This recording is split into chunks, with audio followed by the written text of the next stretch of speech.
You're traveling through the unknown, a journey beyond the corners of reality, where the shadows whisper and the chill runs deep. Welcome to the dimension where your deepest fears are given form. This is the Midnight Mystery. Addiction took our mother slowly, rocked her through it, and sung her to sleep, sunk deep into the mattress on her bed. When her back teeth fell out, she left them on the side of the bathtub. I was 7, and I kept them in a matchbox, the missing pieces of her kept safe, so she wouldn't be lost forever. So maybe one day we could put her back together. Our house fell down around us, and we tried our best to raise ourselves. The ceilings had water damage, and the bottom stairs had dry rot, and in the winters, the radiators would bleed rust. But it was still our house, and Annie made it a home. My sister Annie mothered me, with lopsided band-aids on bruised knees and lukewarm microwave meals. She told me ghost stories, and didn't mind when I crawled into her bed later on, too scared to sleep alone. She taught me to dance, barefoot on the living room carpet, music channel on full volume on the TV, shaking our hips before they were fully grown. She always let me shower first, so the water was hot, never complaining when she had to make do with cold. She brushed my hair every day before school, even when I screamed and hit her when she caught the tangles. Annie was dark-haired like her father, whoever he had been, but I was blonde. Annie was desperate to be blonde too, like Marilyn Monroe, like Mom. I think she thought it would make them closer, remind Mom less of her dad. I'd give anything for her to have her hands in my hair one more time, even if it hurt. She moved to New York when I turned 18 and never came back. I still dream about her sometimes. Keeping up with our mother was impossible, and we learnt from a young age we would always be left behind. It didn't make it any easier. When she was drinking light, she shone, would wake us up at 3 a.m. with pancakes, dripping in cherry syrup.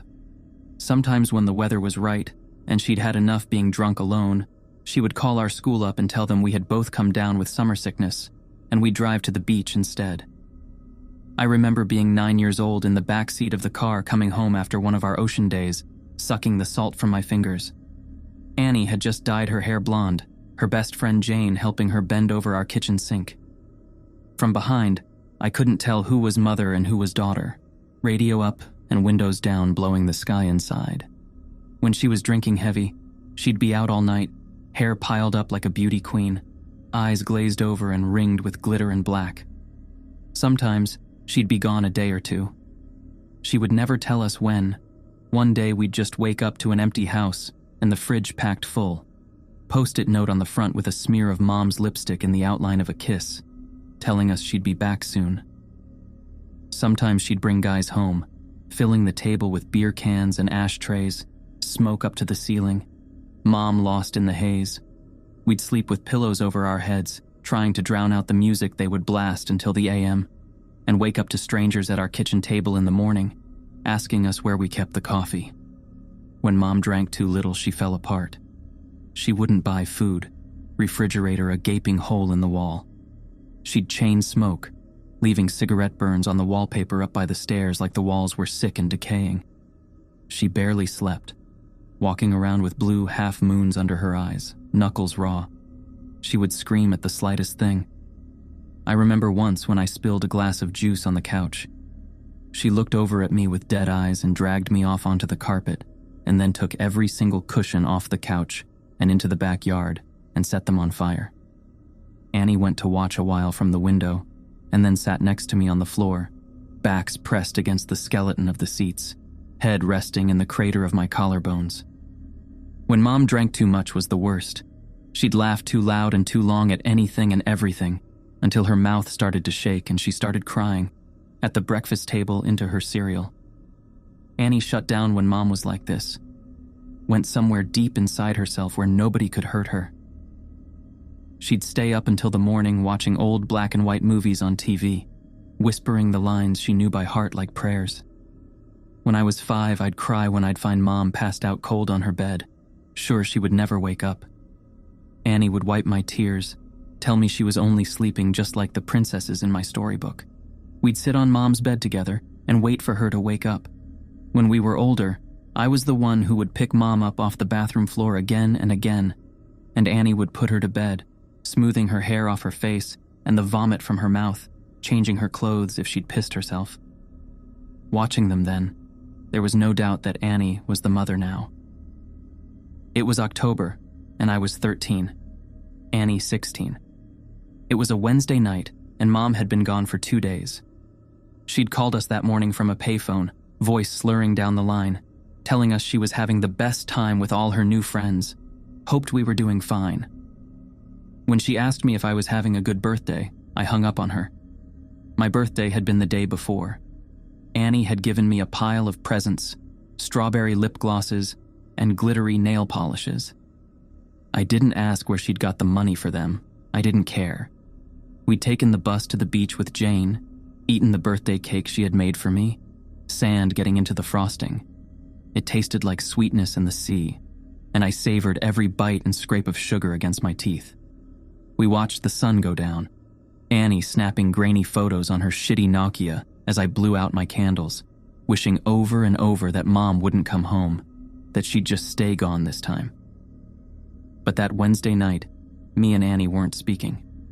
Anger hung heavy between us, seeping through the floorboards. It began when she tripped at the bottom of the stairs. We'd both laughed, Annie throwing her head back, gap between her front teeth catching the light. When I'd bent to pick her up, I'd caught her breath, warm against the freckles on my cheeks. I let go of her arms, and she fell again, hitting the floor and grinning, shaking her hair from her face. Her breath was heavy with whiskey. I couldn't start picking her up too, couldn't watch her fall again and again. Just like Mom, I knew she'd never get back up.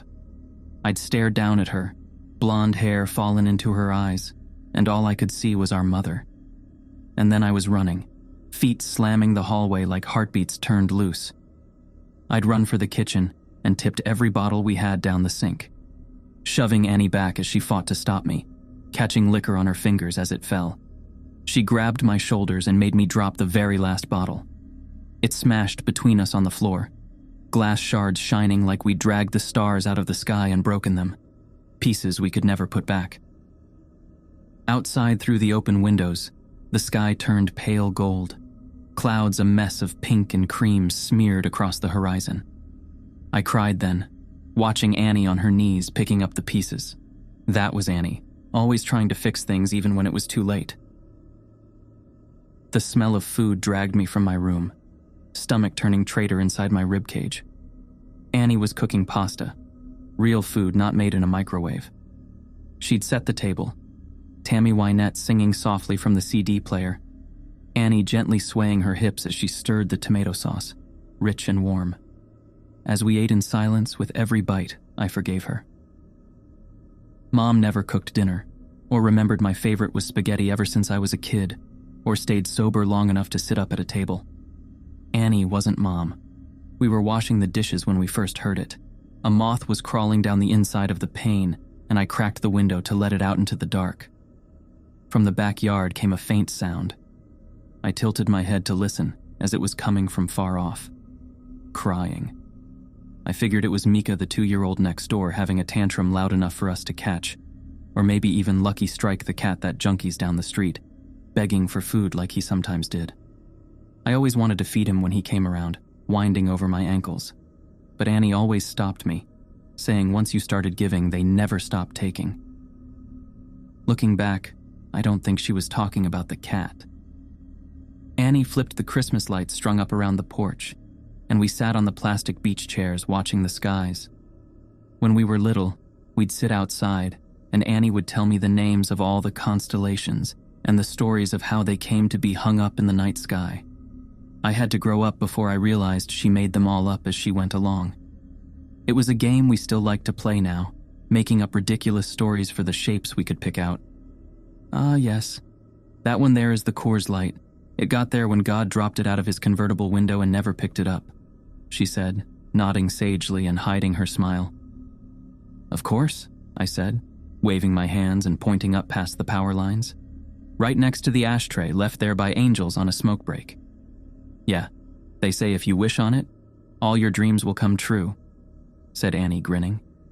She stopped laughing, voice quieter, face tilted up to all those dead stars. "Let's wish, Emmy, let's wish." So we did. The sound of crying interrupted us. It was closer this time, and definitely human. We turned to each other, confused. Annie shrugged, and I squinted out into the black. It sounded like a baby, lost and tired and alone. "It must be Mika?" I said, slowly getting to my feet. "Maybe he walked around the back? Shit, do you want to call Connie and tell her we'll bring him over?" Annie didn't reply, and I sighed, rolling my eyes. "Guess I'll do everything then." I stepped off the porch, grass soft against my heels.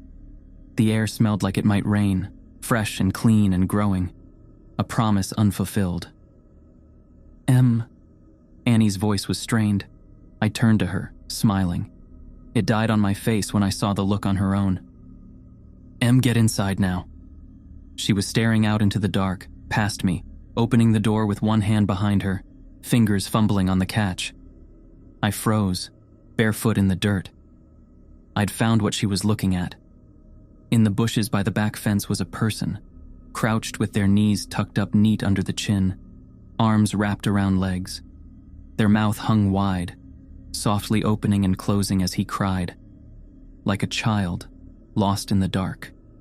Not like a child, but a someone pretending, mimicking the sound, open and closed out in the blackness. Suddenly they straightened, snapping upright face still hidden by the black.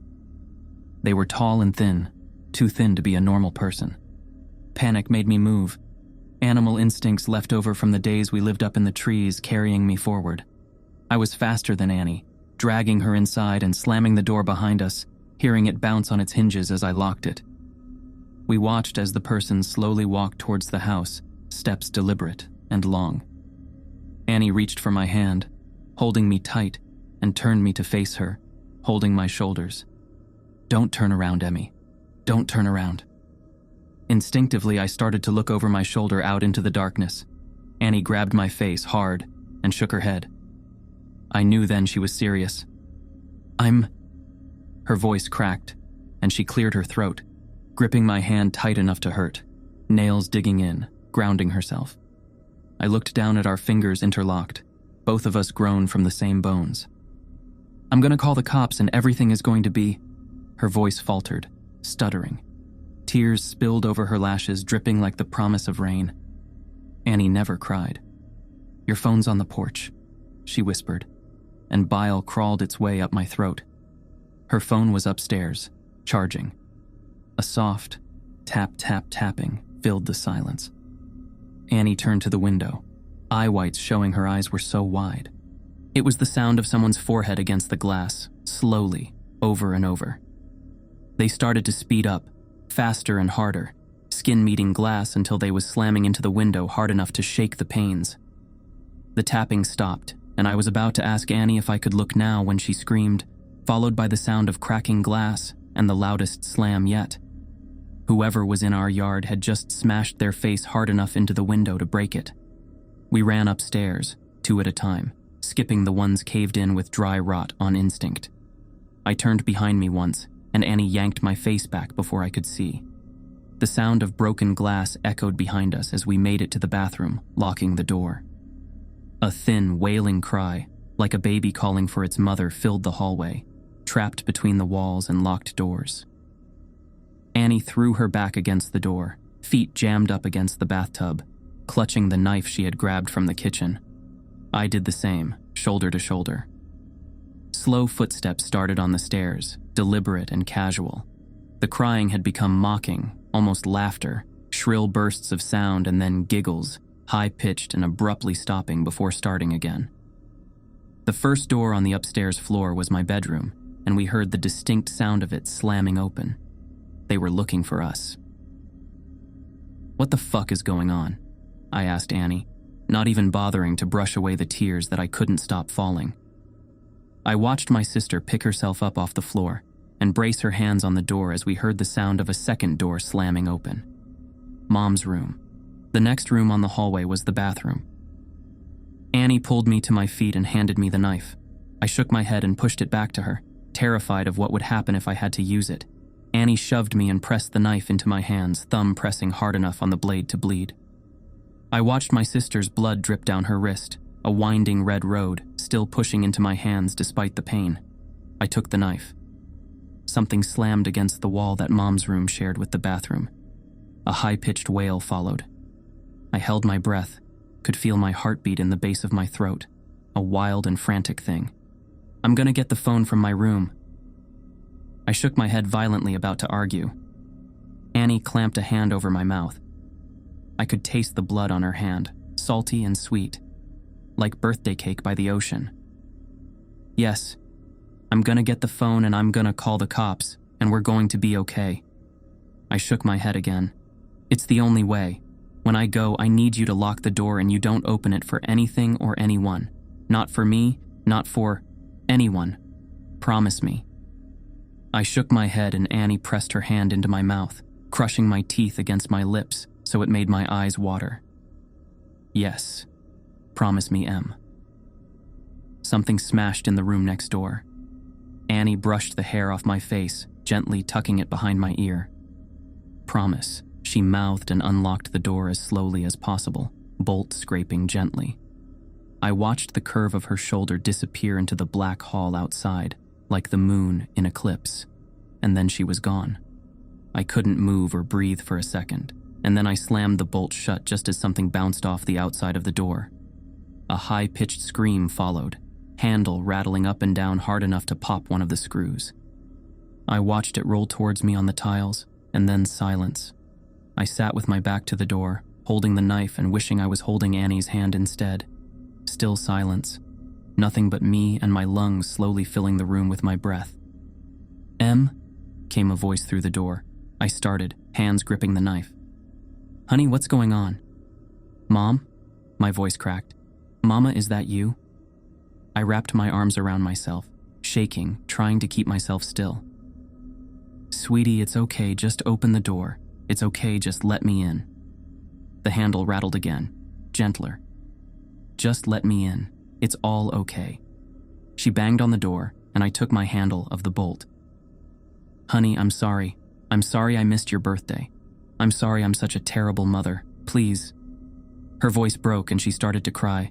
"Just let me in, baby. I'm so sorry." I screwed my eyes shut. She sounded so sad and so lost. I just wanted her to hold me like when I was a kid, and I'd come in off the swings with a scraped knee. Maybe this time she meant it. Maybe it would all be okay. My hand found its way to the bolt again. My sister's voice came through the door, warm and gentle. "Yeah, Emily, let us in. It's all okay." My hand froze on the bolt, and I tightened my grip on the knife. Annie never called me by my full name. A hand banged on the door, handle rattling. "Emily, let us in." Annie's voice became low and guttural, followed by the same shrill giggles from before. Mom spoke now, pleading and crying, voice getting louder and louder. "Let us in. Let us in, let us in." Over and over again, punctuated by her fists on the door. I thought about demons and monsters. All the bedtime stories we pray don't crawl out from under the bed. "That's not my sister, and you're not my mother," I screamed through the door, hands over my head. I climbed into the bathtub and curled in a ball, cradling myself, knife clutched to my chest. I didn't know what it was outside that door, but I knew it wasn't Annie. It wasn't the voice that yelled at when I changed TV channel, the one that sang me happy birthday, the one that told me I was smart even when I got bad grades, the one that read me stories about princesses that never wake up. It wasn't human. Bangs and yells came from downstairs, followed by the footsteps of people running. A low, guttural howl ripped through the house, filling the room until I felt like I was drowning in the sound, and then the door was kicked in. I screamed, covering my eyes, waiting to die. Arms found me and lifted me from the tub, carrying me from the room. I looked at the outside of the door as I was carried downstairs. It was covered in long, scraping claw marks, dragged down to the floor. Pillows ripped apart covered the hallway in soft down, like it had snowed inside. I watched them drift slowly as men in uniforms checked each of the rooms that looked like they had been torn apart by something feral. Outside in our driveway were police cars and an ambulance, In the middle of it all was Annie, bathed in blue and red light as it washed over her, lit up in the dark like a neon angel, face aglow. I threw myself from the cop's shoulder and ran to her, holding us both together, broken pieces and all, standing under all those constellations we made up. Gentle screaming came from the ambulance, which rocked occasionally. Annie gently turned my head away, smiling so sadly it made my chest ache as I understood. Turns out there was no demon, no wild animal or bad men trying to break in. Just Mom, out of her mind on booze and drugs and everything in between, coming to the end of a week-long binge. Something had finally broken inside her head, and this time, we couldn't put her back together no matter how hard we tried. Sometimes you fall one last time, and you never get back up. Annie had seen her in the garden, blood dribbling from her mouth, track marks bulging on her forearms like unmapped roads, rail thin and desperate for one more hit, one more fix. She'd searched the kitchen for all the drink I'd thrown away, and when she hadn't found it, had come to hunt for the stash she hid in the bathroom. She hadn't wanted me, just the drugs on the other side of the door, so high she could mimic Annie's voice almost perfectly. Turns out the real monsters are the ones that eat you alive slowly, the kind that come in a bottle or a needle or at the end of a long list of reasons why you can't get out of bed in the morning. Sometimes the monsters are the ones that raise you or love you the most, but it's up to you if you let them in. That's a wrap for today on the Midnight Mystery. Hope you guys had as much fun as we did. If you liked what you saw, hit that subscribe button and give us a thumbs up. Oh, and don't be shy. Drop a comment below with your thoughts or any cool mystery ideas you want us to check out. Until next time, we'll see you in the next Midnight Mystery.